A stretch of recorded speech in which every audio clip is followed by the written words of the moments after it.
میرے بھائیوں، جب جی چاہے اللہ سے کلام کرنے کا تو نماز پڑھنے لگ جانا، اور جب دل کرے اللہ کی بات سننے کا تو کچھ نہ کرنا، قرآن اٹھانا پڑھنے لگ جانا۔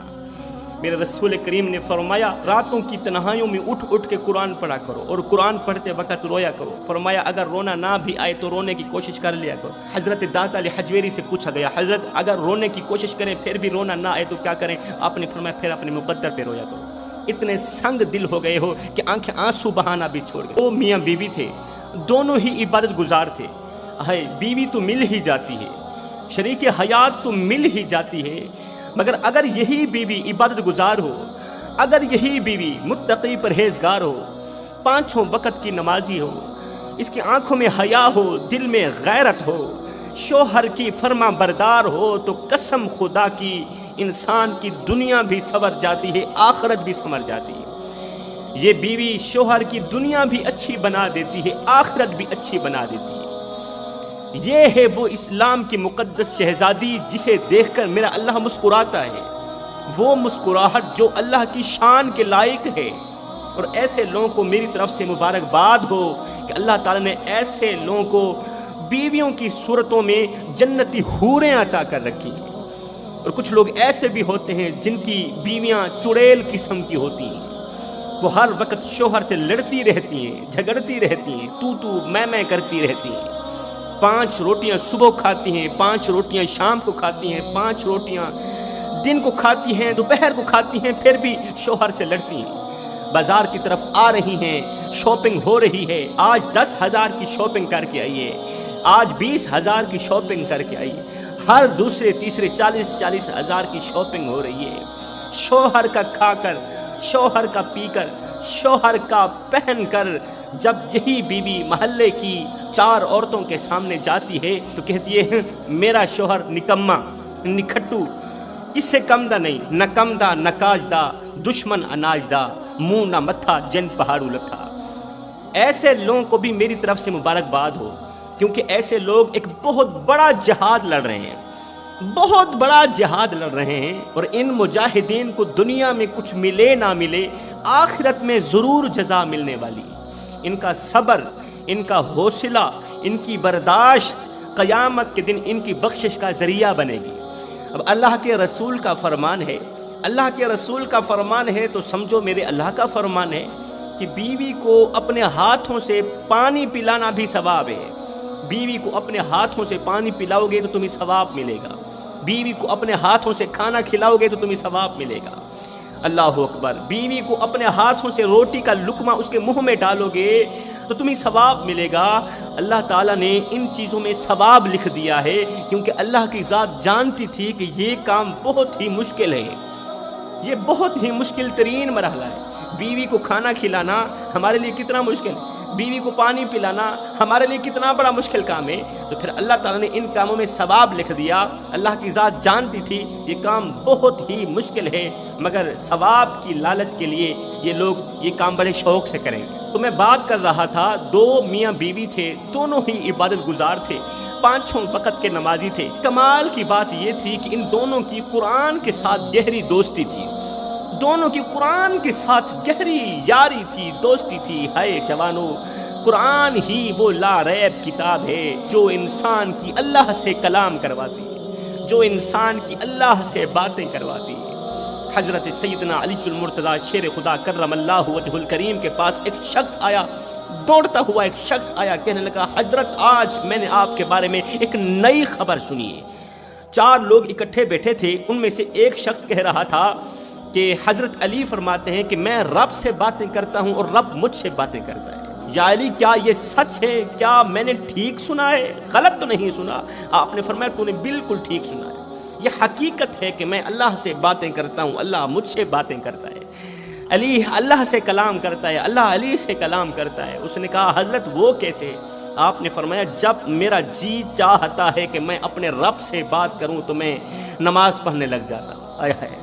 جب میرا جی چاہتا ہے کہ میں اپنے رب سے کلام کروں تو میں نماز پڑھنے لگ جاتا ہوں، اور جب میرا جی چاہتا ہے کہ میرا رب مجھ سے کلام کرے، میرا رب مجھ سے بات کرے تو میں قرآن اٹھاتا ہوں، پڑھنے لگ جاتا ہوں۔ تو فرمایا جب اللہ سے کلام کرنے کا دل کرے تو نماز پڑھنے لگ جانا، اور جب اللہ کا کلام سننے کا دل کرے، اللہ کی میٹھی میٹھی باتیں سننے کا دل کرے، تو پھر قرآن اٹھانا پڑھنے لگ جانا۔ تو چلتے ہیں آج کے سبق کی طرف، آج کے واقعے کی طرف۔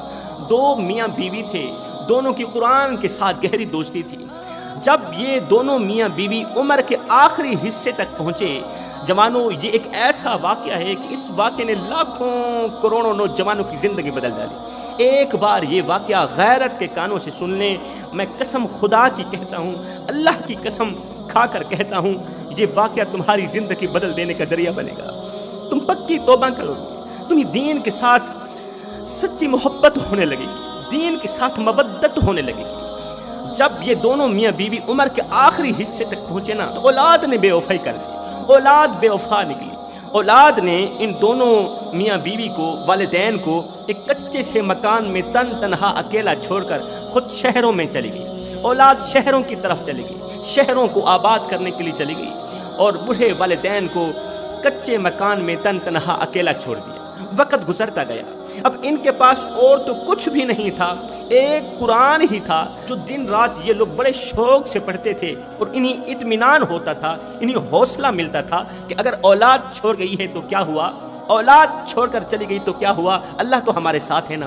قرآن ان دونوں کو حوصلے دیتا تھا، قرآن ان دونوں کو اطمینان دیتا تھا کہ اگر اولاد چھوڑ کر چلی گئی تو پریشان نہیں ہونا، اللہ تمہارے ساتھ ہے۔ وقت گزرتا گیا، اللہ کا کرنا ایسا ہوا، ایک دن مسلط ہار بارش برسی، برسات کا موسم تھا، مسلط ہار بارش برسی، اور تیز بارش ہونے کی وجہ سے گھر کی چھت سے پانی ٹپکنے لگا، مکان کی چھت سے پانی ٹپکنے لگا۔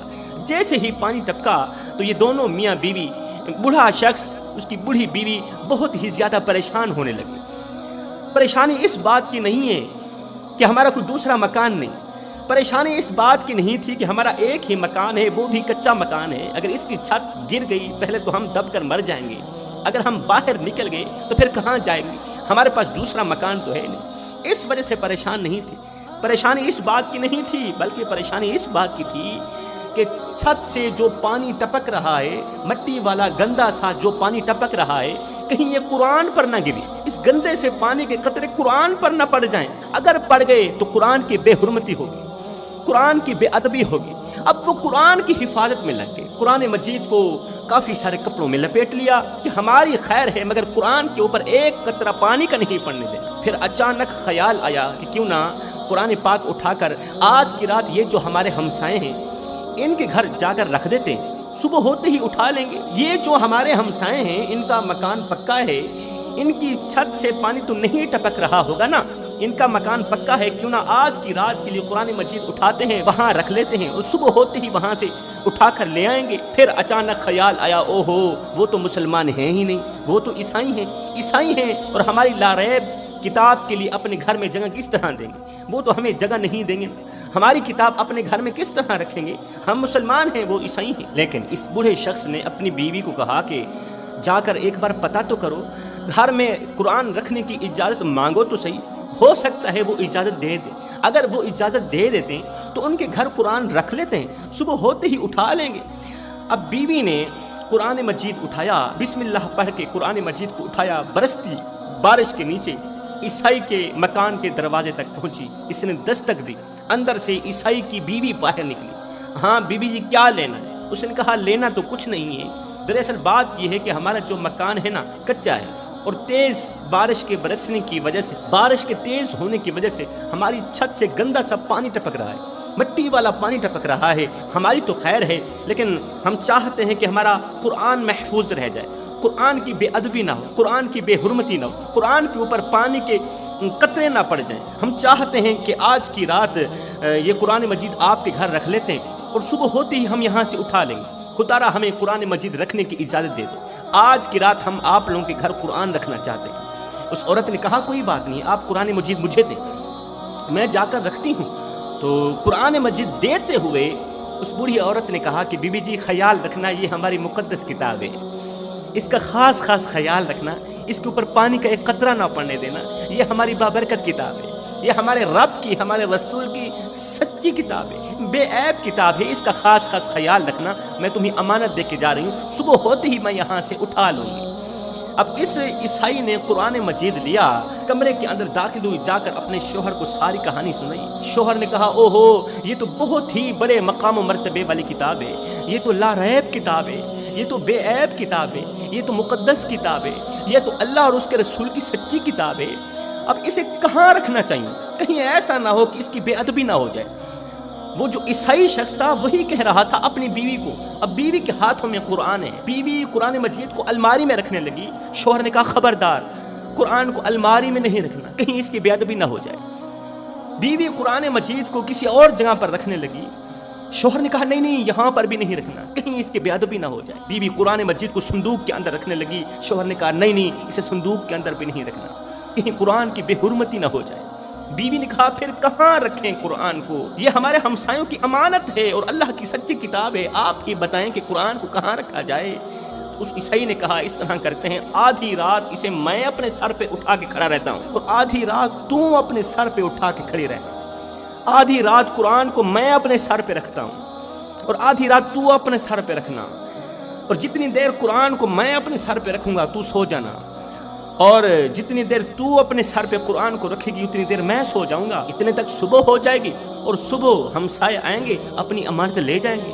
بیوی نے کہا پھر اس طرح ہی کرتے ہیں، فی الوقت آپ سو جائیں اور میں قرآن کو سر پہ اٹھا کے نا آدھی رات تک کھڑی رہتی ہوں، رات 12-1 بجے جب مجھے نیند آنے لگے گی، جب مجھے نیند بہت ستائے گی تو میں تمہیں اٹھا لوں گی۔ شوہر نے کہا ٹھیک ہے۔ اب شوہر سویا ہوا ہے، سبحان اللہ، قرآن تیری عظمت کو سلام، شوہر سویا ہوا ہے، عیسائی سویا ہوا ہے، عیسائی کی بیوی نے قرآن مجید اٹھایا ہوا ہے، سر پہ رکھ کے کھڑی ہے، نیچے نہیں رکھتی، دائیں بائیں نہیں کرتی کہ کہیں قرآن کی بے ادبی نہ ہو جائے۔ یہ قرآن رب تعالیٰ کی سچی کتاب ہے، کہیں اللہ تعالیٰ ہم سے ناراض نہ ہو جائے۔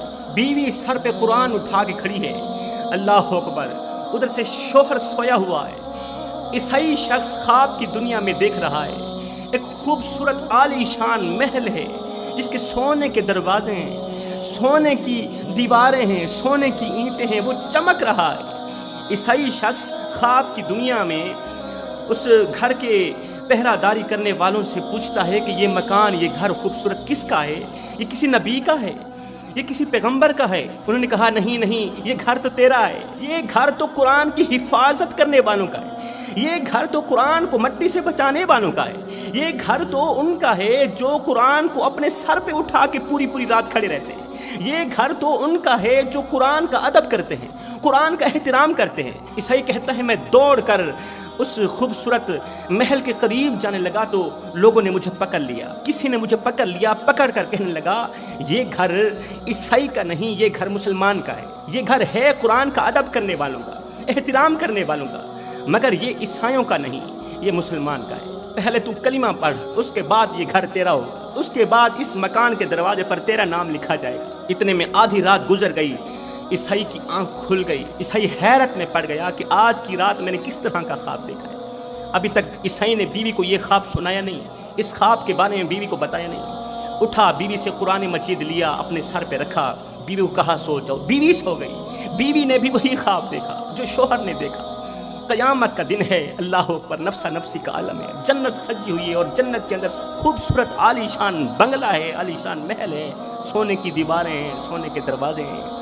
اندر جانا چاہتی ہے، کہا نہیں نہیں، تو اندر نہیں جا سکتی، یہ گھر ہے قرآن کے ادب کرنے والوں کا، قرآن کا احترام کرنے والوں کا، قرآن کو سر پہ اٹھا کے پوری پوری رات کھڑی رہنے والوں کا یہ گھر ہے، مگر یہ گھر مسلمانوں کا ہے، یہ گھر کلمہ پڑھنے والوں کا ہے، یہ گھر لا الہ الا اللہ محمد رسول اللہ پڑھنے والوں کا ہے۔ تو نہیں جا سکتی تب تک جب تک تو کلمہ نہیں پڑھ لیتی۔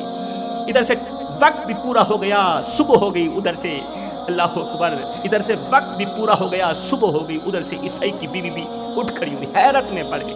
اب عیسائی کہتا ہے اپنی بیوی کو بتا تو نے کوئی خواب دیکھا ہے؟ بیوی کہتی ہے پہلے تو بتا تو نے کون سا خواب دیکھا ہے؟ جب دونوں میاں بیوی نے اپنا سچا خواب ایک دوسرے کو سنایا تو دونوں چیخیں مار مار کے رونے لگے، دونوں چیخیں مار مار کے تڑپنے لگے، اللہ ہمیں کلمہ پڑھنے کی توفیق دے، ہمیں مسلمان بننے کی توفیق دے۔ اب تک ہم قرآن کا ادب کرتے رہے، احترام کرتے رہے، اب ہمیں قرآن مجید پڑھنے کی بھی توفیق دے۔ قرآن مجید پڑھ کر سمجھ کر اس پر عمل کرنے کی بھی توفیق دی۔ ادھر سے صبح ہوئی، ادھر سے بوڑھیا عورت ان کے گھر آئی، کہتی ہے مجھے میری امانت واپس کرو۔ انہوں نے کہا نہیں، اس وقت تک نہیں کریں گے جب تک تو کلمہ پڑھا کر ہمیں اپنے مصطفیٰ کا غلام نہیں بنائے گی، ہمیں اپنے محمد کا غلام نہیں بنائے گی۔ تو پہلے ہمیں کلمہ پڑھائے گی، پھر قرآن لے کر جائے گی۔ اس بڑھیا عورت نے، اس کے شوہر نے ان دونوں کو کلمہ بھی پڑھایا اور قرآن ان کو تحفے میں دیا۔ بس اب دن رات قرآن پڑھتے رہنا، قرآن جانے قرآن والا جانے، جنت جانے قرآن والا جانے، جنت جانے مصطفیٰ